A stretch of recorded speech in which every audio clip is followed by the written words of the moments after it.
자, 오늘 본문 마지막 14절 보시면 그가 근함을 받지 아니하므로 우리가 주의 뜻대로 이루어지이다. 주의 뜻대로 이루어지이다. 그래서 저는 오직 주의 뜻대로 이런 제목으로 말씀을 전해드리려고 합니다. 우리가 신앙생활을 하는 가운데 간혹 하나님의 뜻이 무엇인지를 몰라서 참 혼란스러울 때가 있어요. 이것이 과연 하나님의 뜻일까 아닐까, 그걸 몰라서 참 혼란이 오는 그런 경우가 들어 있습니다. 반면에 또 하나님의 뜻인 줄 알아요.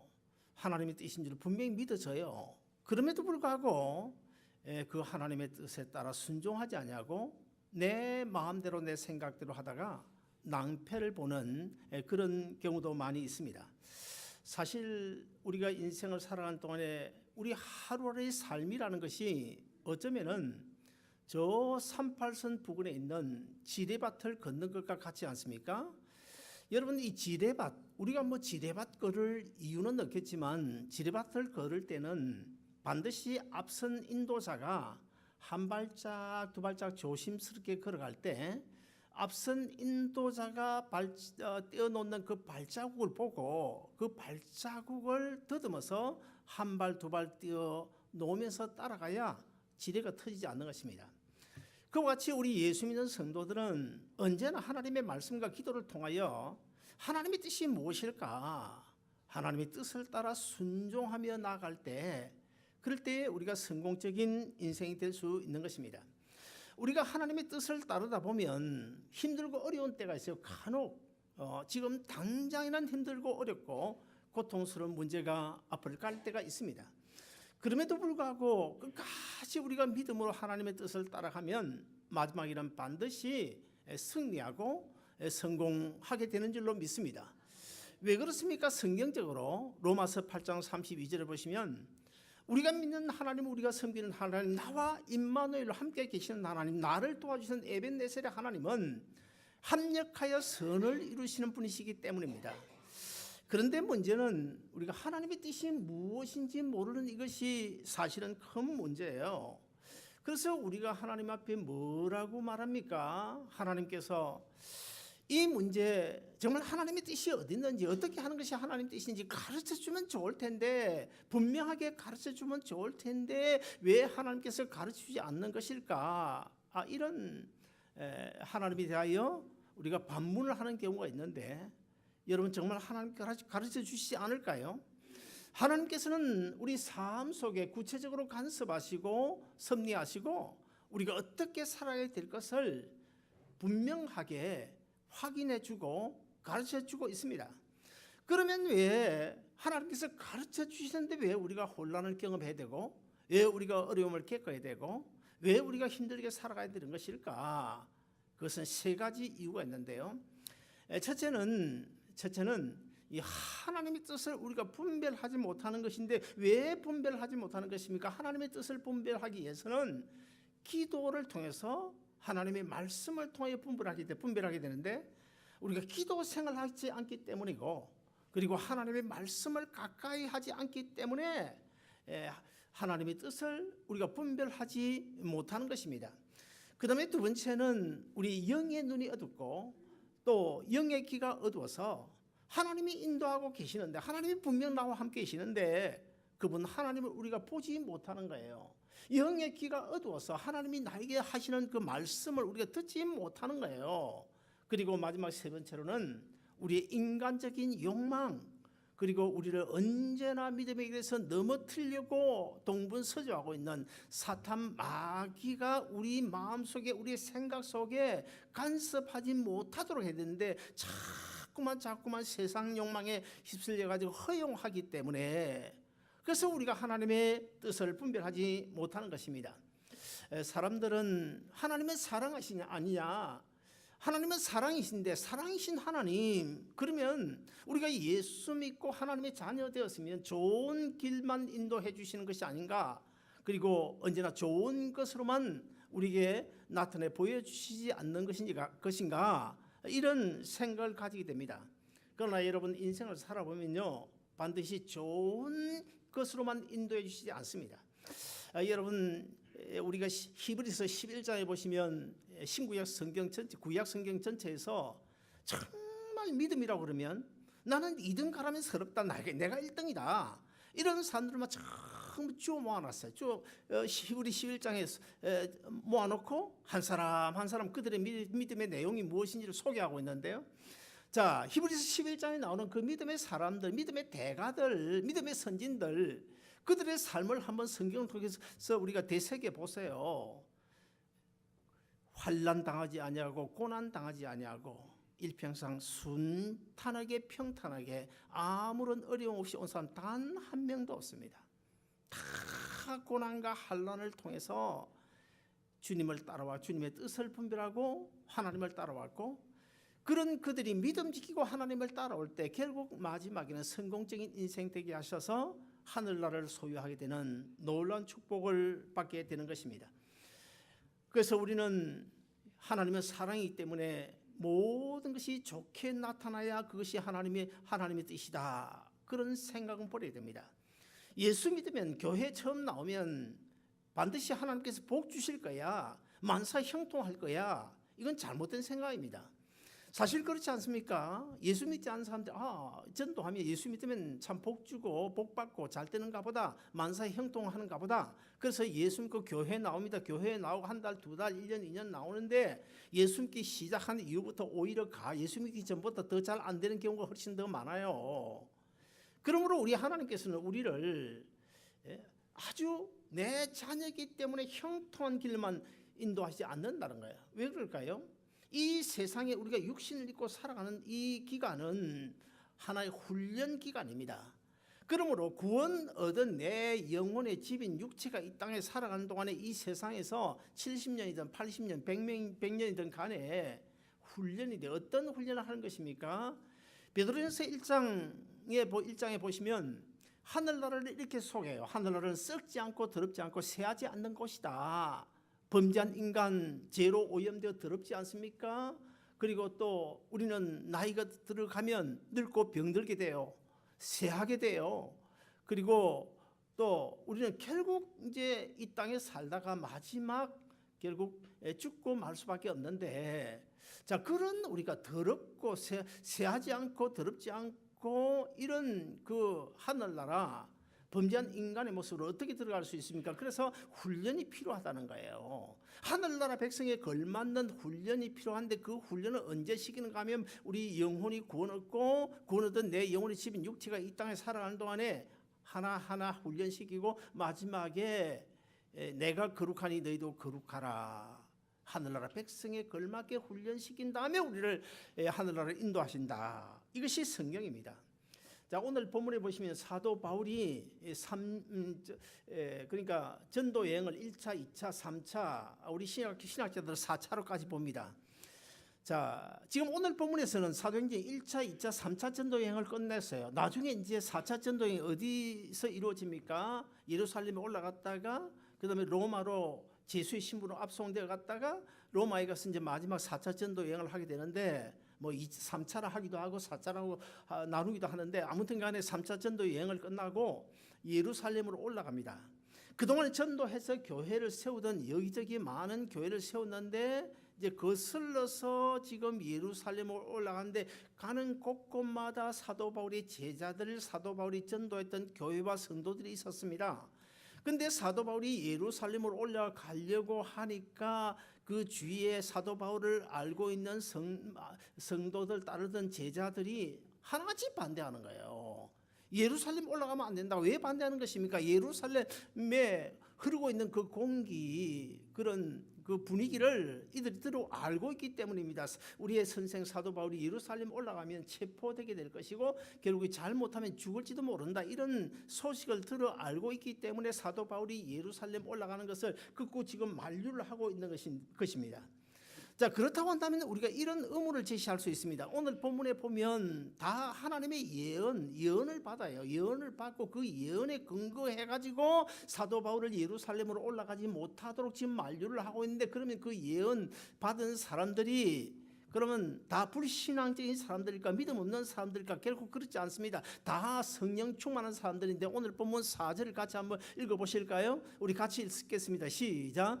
제자들을 찾아 거기서 이래를 머물더니 그 제자들이 성령의 감동으로 바울들어 예루살렘에 올라가지 말라고 하더라. 자, 저기 보면 성령의 감동으로, 성령님의 감동을 받아서 지금 예언을 하되 선생님 예루살렘 올라가면 안 됩니다 하고 만류를 하고 있는 거예요.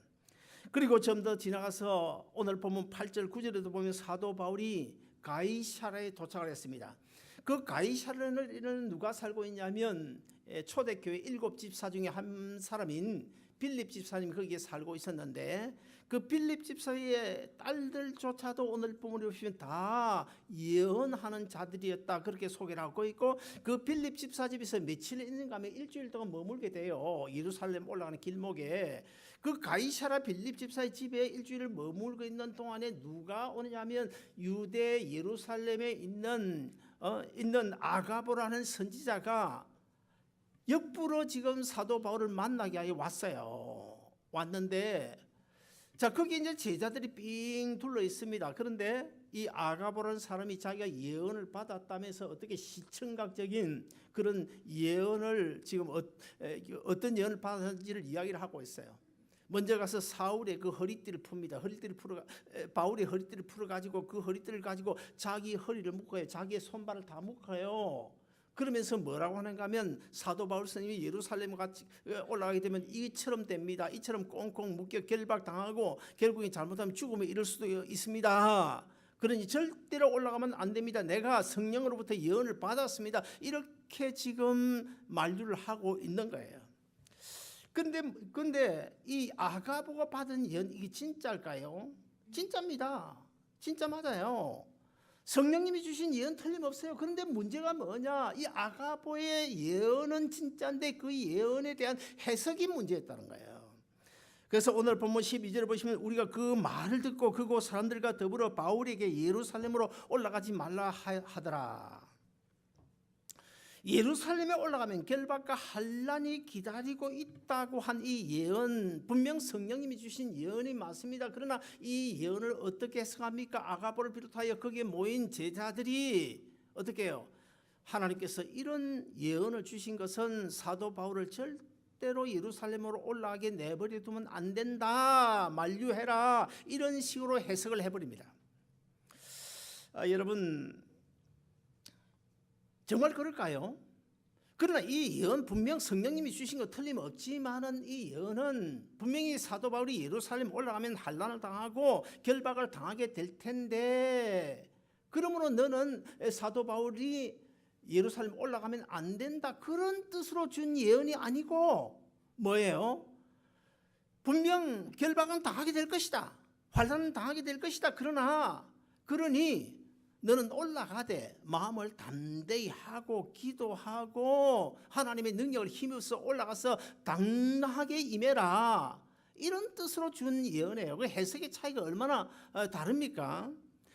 자, 쉽게 다시 이야기하면 하나님 주신 예언은 틀렸는데 그 해석을 잘못함에 따라 하나님의 뜻과는 정반대로 갈 수 있다는 거예요.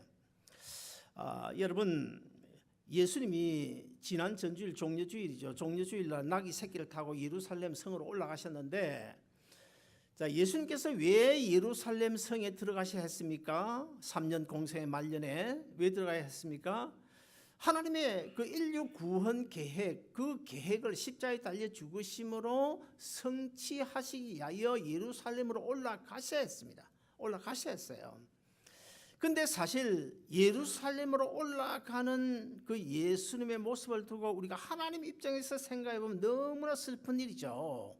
자기 아들이 십자가에 죽어야 되는데 지금 예루살렘으로 올라가야 되니까, 예수님 자신 입장에서 생각해 보면 사실 예수님이 하나님이시지만 사실 그 십자가에 달려 죽으시는 순간은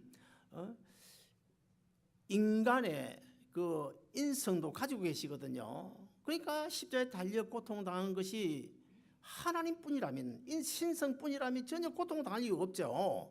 뭐 신이신 하나님이 뭐 십자가에다 한 6시간 달려있는 게 뭐 그리 고통스럽겠습니까? 신인데. 그러나 예수님은 신이시지만 우리 인성도 그대로 100% 인성도 가지고 계시기 때문에 그만큼 큰 고통을 당하셔야 되는 거예요. 그러므로 예수님도 사실 인간적인 측면에서 보면 예루살렘 올라갈 생각이 없었겠죠.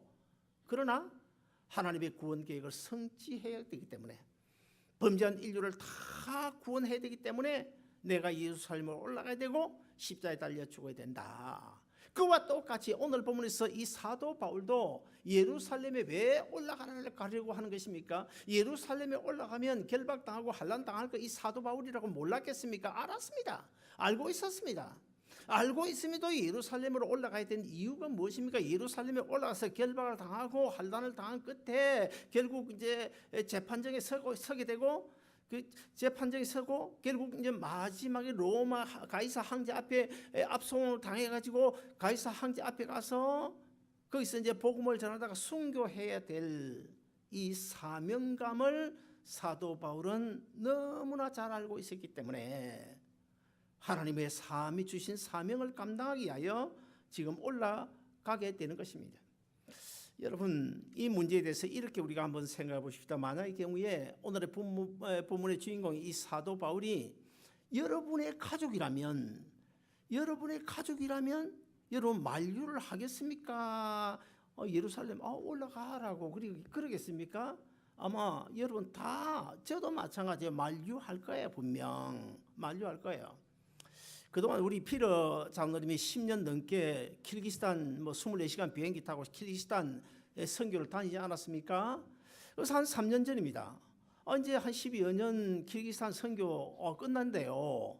아이고, 저나 제 아내는 속으로 참 잘 됐다. 그러면 이제 좀 가까운 데 가겠구나. 그렇게 생각했는데 엉뚱하게 저 이라크 시리아로 간다는 겁니다. 그때 사실 바깥으로 표현 안 해도 속으로는 선교지가 거기 그 이라크나 키르기스탄밖에 없나, 저 가까운 멕시코인데 꼭 그리 가야 되나? 왜 그러는 생각을 하게 되는 것입니까? 부모이기 때문에 그런 생각을 하는 거예요. 그와 같이 사도 바울의 제자들도 왜 사도 바울이 예루살렘 올라가는 그런 막는 것입니까? 그동안 든 정 때문에.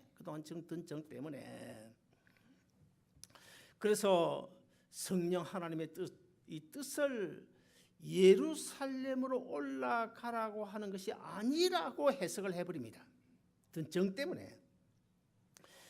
첫째는 이 정 때문에 그들이 바울이 예루살렘에 올라가는 것을 반대했고, 그 다음에 두 번째는 설마 하나님께서 다른 사람도 아니고 사도 바울인데 사도 바울 선생님을 어려운 길로 가도록 내버려 두시겠냐, 이런 생각을 가지고 지금 사도 바울이 예루살렘 올라가는 것을 지금 만류를 하고 있는 거예요.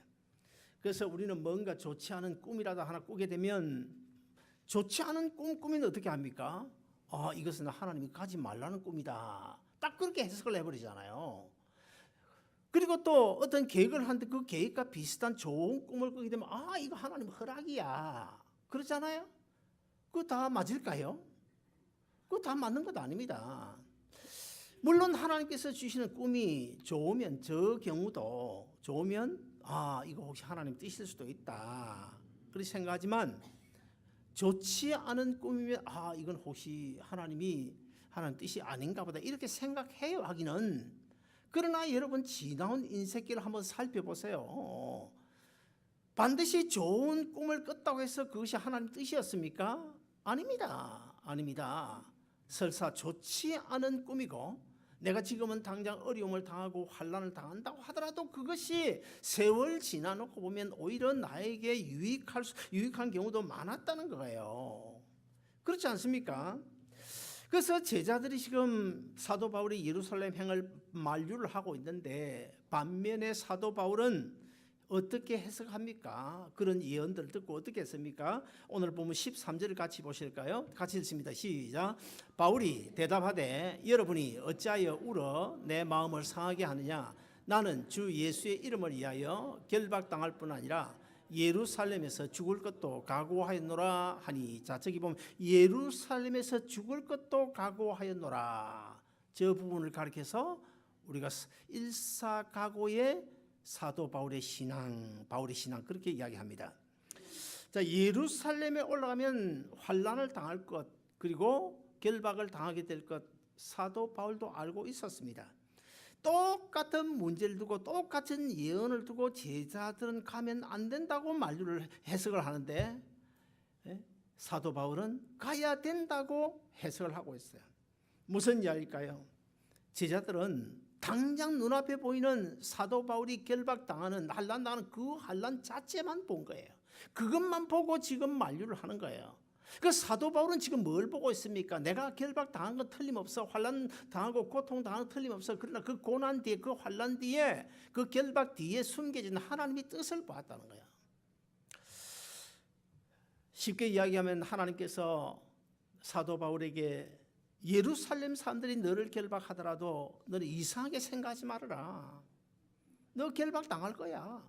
너 환난당하게 될 거야. 그러나 너는 누가 붙잡거든 붙잡혀줘라.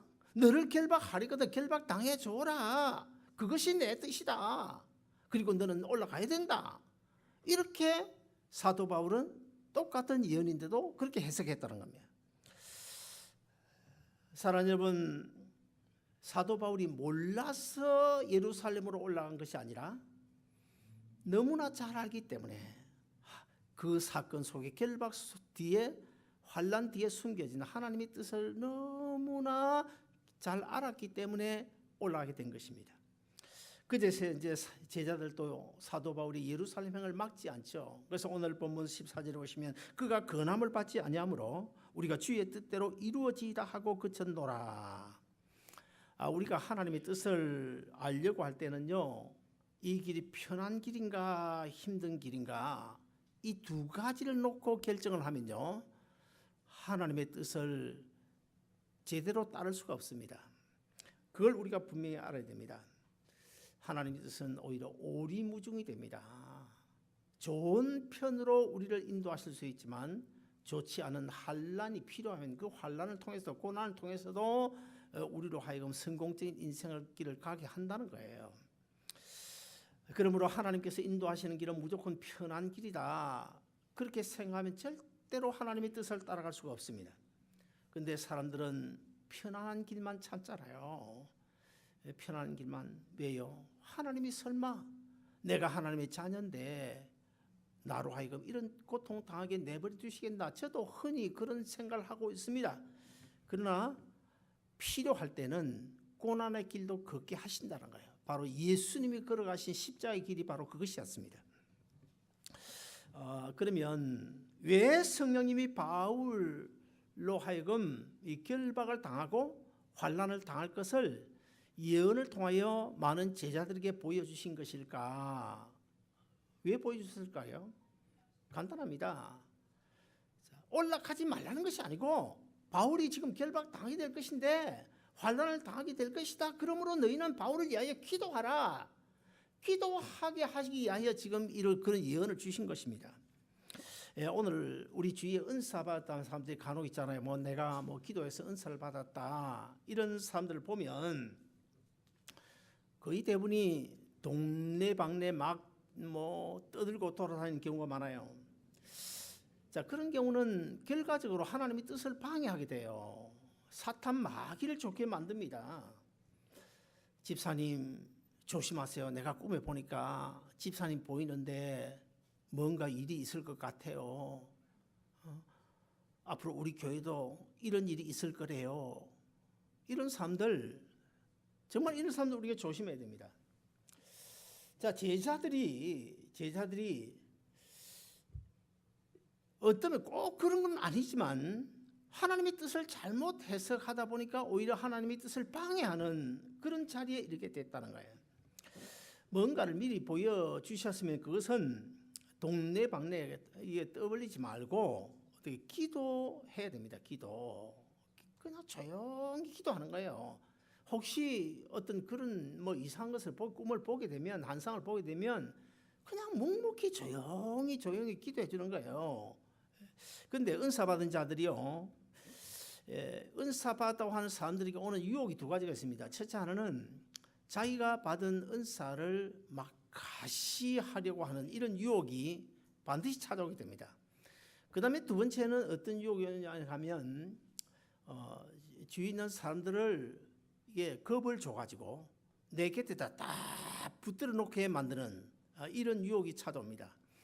자, 그런 유혹이 찾아오면 그때부터는 처음은 좋았는데, 처음은 성령으로부터 출발됐는데, 그런 유혹이 딱 오게 되면 그때는 사탄 마귀 손에 붙잡힌 게 돼요.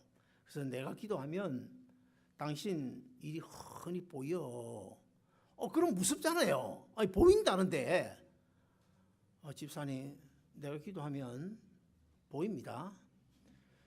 거기다가 이제 아니 권사님이 집사님 보고 이래도 그럴 텐데, 만약에 목사인 제가 우리 백 집사님 보고 집사님 조심해, 내가 기도하면 다 보여.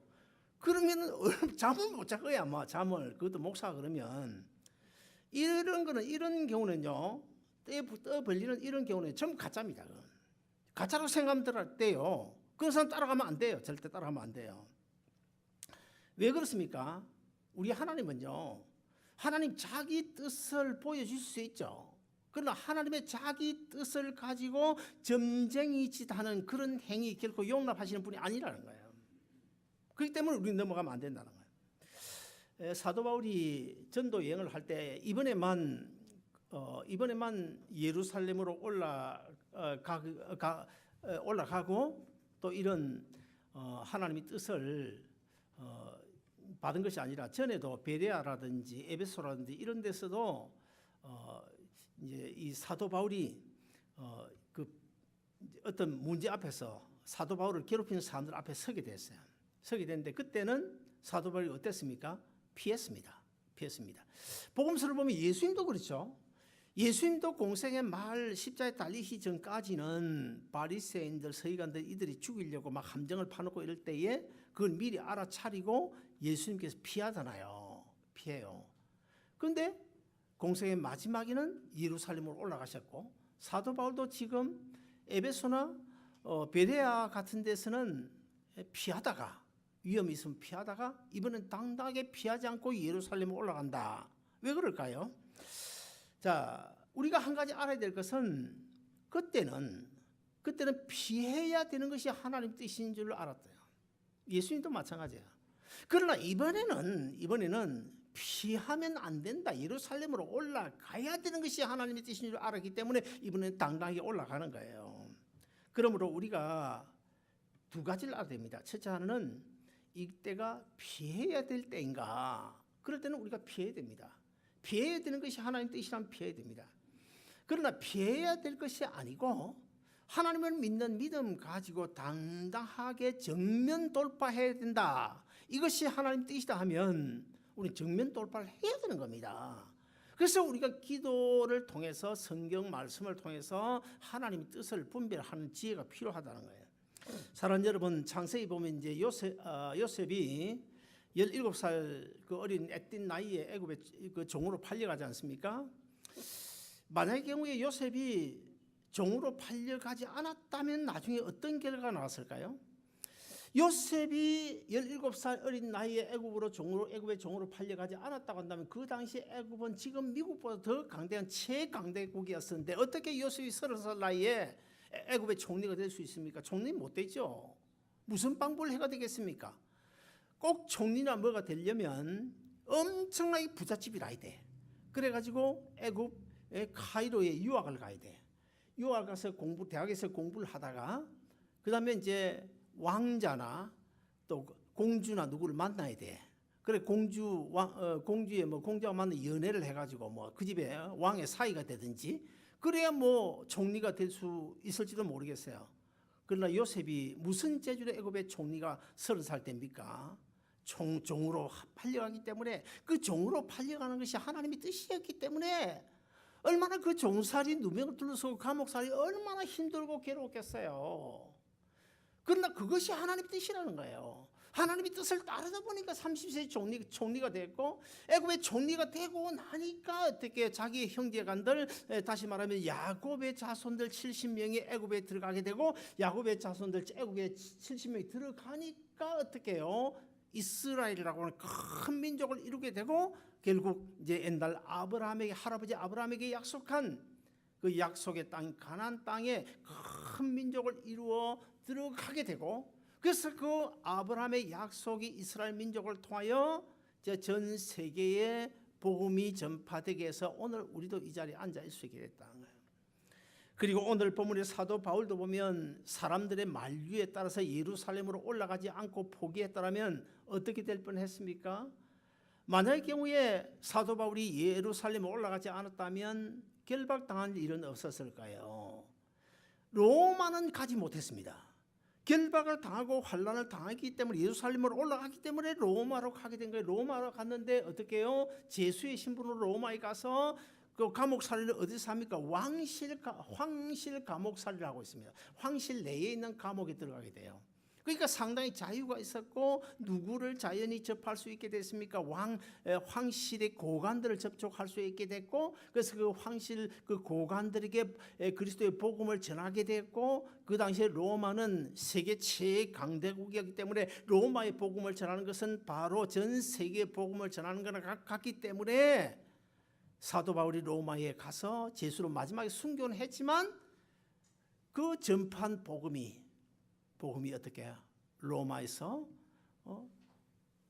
영국으로 독일로 그리고 미국으로 한국으로 와서 우리도 예수 믿고 오늘 이 자리까지 있게 됐다. 만약에 사도 바울이 예루살렘으로 올라가지 않았다면 지금 어떻게 됐을까? 어느 정도 우리가 짐작이 되지 않습니까? 사람은 누구나 편하고 쉬운 길을 좋아합니다. 그러나 세월 지나놓고 보면 그 편한 길이 다 좋았던 것은 아니에요. 힘들고 고통스러웠던 그 세월이 나쁜 것도 아닙니다. 제 경우도 그렇지 않습니까? 제 경우도 사실 비즈니스가 너무너무 잘 됐거든요. 신문지상에 이름이 오르내리고 아침 저녁 그냥 TV 광고가 나가고 물건을 제때 못 떼줘가지고 나는 다 이 다방 저 다방 도망 다니고 그렇게 잘 됐죠. 현금을 모았는데 비로포대 종이에다 넣어가지고 밤에 와서 제 아내하고 둘이서 이 돈 세는 그런 때도 있었고 근데 실패를 했잖아요. 갑자기 실패했는데 저는 그때 만약에 제가 실패 안 했으면 전 절대 목사 안 돼요. 내가 옛날부터 많은 목사들을 알았기 때문에 목사들 어릴 때부터 봐왔기 때문에 내가 왜 목사들 그 물에 내가 들어가서 같이 놀아야 되냐 얻어먹는 거나 좋아하고